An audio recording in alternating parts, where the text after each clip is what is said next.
Hey everyone, welcome to the Hunker Down Guide Hurricane Preparedness Podcast. I'm your host, Jamie Robe. I'm the founder of this channel, and I also am someone who's gone through many hurricanes and tropical storms here in Florida. So I'm trying to, in this episode, trying to go over one of the most important things that you can have in advance, uh, and that is water, safe drinking water. Um, and we're going to go through some of the basics here real quickly, and hopefully get you started on getting a supply in a low cost way. Um, and to get started with that, we're going to take a look at some information, general information about water. This happens to be in if you have my book, Day Before Disaster. You can look at page 63, and we have about 5 or 6 pages on water. Believe it or not, it's a very important topic. Having gone through this myself many times, you really need to make sure you have this locked down for yourself.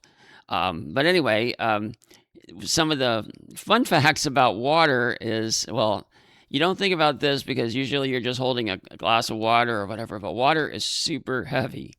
Okay. Now we're going to go through this a little more detail here, but a 3 day um, supply of water uh, for one person would be 3 gallons. So it's basically a gallon a day per person. And that is 3 gallons is equal to 25 pounds, which is basically 2 bowling balls. So if you ever gone bowling and you think about having to carry around 2 bowling balls, that's your 3 day one person supply of water. Um, so that said, let's talk about maybe the reason why you need to have water, because you're thinking, well, it's going to be raining. There's lots of water everywhere. You've got your waters coming through your pipes in your house.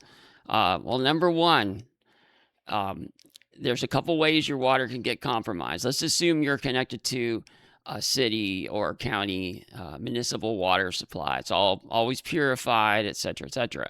So you normally don't even think about it. But after a hurricane hits, a lot of times you have massive power outages. You may even have power at your house, but they may not have power at the pumping stations or the purification plant. Maybe there's pumps pumping drinking water out of the ground, in a wells, municipal wells. There's all different kinds of things that can get affected by an electrical outage. And the second that the power goes down at those places, if they can't keep the pressure up inside the pipes in under the streets and then coming to your home, then you get situations where they will do a boil water order. Okay, so in Milton, in our town in Florida, we had I think the boil water thing went for like 5 or 6 days. So again, what they're saying there is you got to drink purified water. Either if you're going to use the water out of the tap, you've got to boil it, which is its own set of issues in a time when you don't have electricity. And so think about, all of a sudden the water, if there's water even coming out of the pipes, it may be tainted. The other thing that can happen is there can be floods and there could be breaks in the pipes. The pipes aren't a perfect system anyway, and so if they don't keep that pressure up, the groundwater or the ocean water can actually penetrate into the water supply pipes, and that's another way that it gets tainted. So you just may not have any pressure coming in to your home, or it may be potentially contaminated water. And the other thing is, if you have a well on your own property and you lose your electricity, you have no way to, pressurize that supply tank and get water into your home. So we need water for drinking. You need it for cooking. You need it for brushing your teeth and other miscellaneous cleaning type things for yourself. And so water is critical. So let's take a look. Luckily, there's some solutions that aren't too expensive, and we're going to go into other things that I cover, in the book, um, uh, later. But we are going to take a look at uh, a video here that I took just the other day when I went over to a dollar store near me.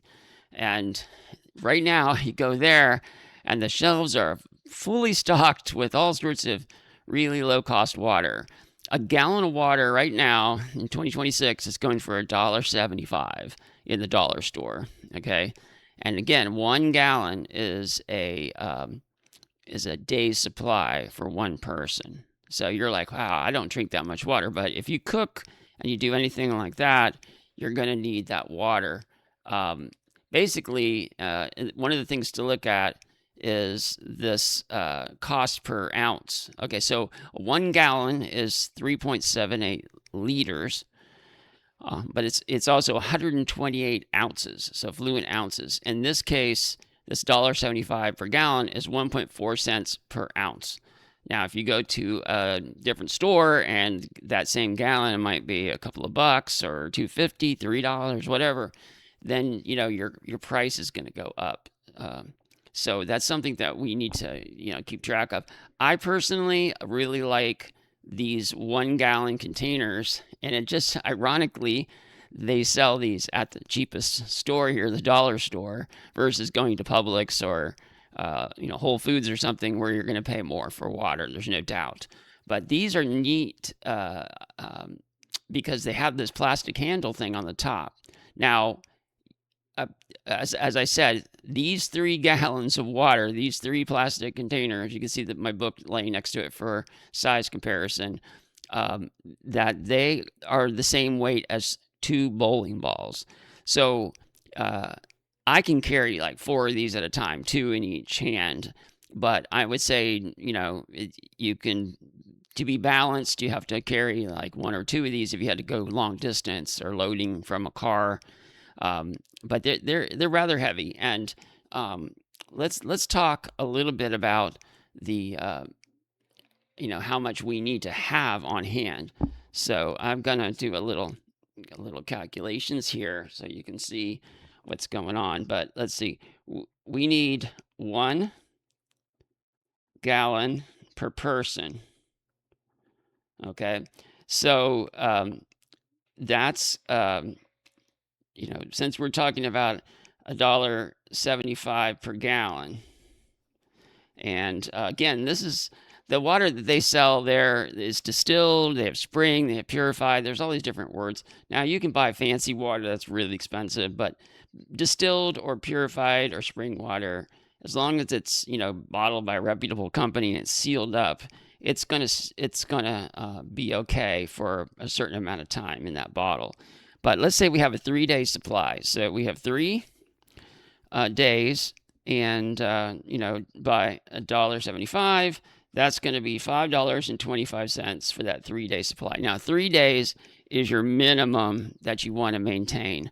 Now, every time we've had a brush with a hurricane, a powerful hurricane here, and I'm talking like sideswiped where we've lost power, or the direct hit with Milton at a Category 3 storm where I'm located, we were down for 6 days with no power. So we went through a lot of water, and we were able to boil water as well. So, but we did use, we still had a little bit of reserve left in my pretty vast, supply of bottled water and different kinds of storage that I had. But let's say we want to have a family of 4.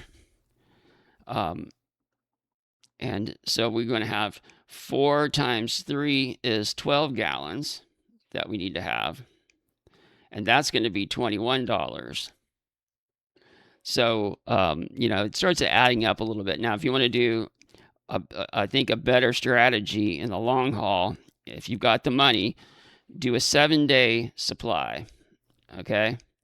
So for one person, 7 times $1.75 is $12.25. That's going to have 7 gallons, 7 bottles like that stored in a closet or something. And then if a family of 4, that's going to be 4 times 7, and that's 28 gallons. And that's going to be about $49. Okay. So that's going to be, that's what you would need to be able to stay someplace safe and have your own water supply. And so 28 gallons of water is a lot of water. I understand to store, but and also spending that money on the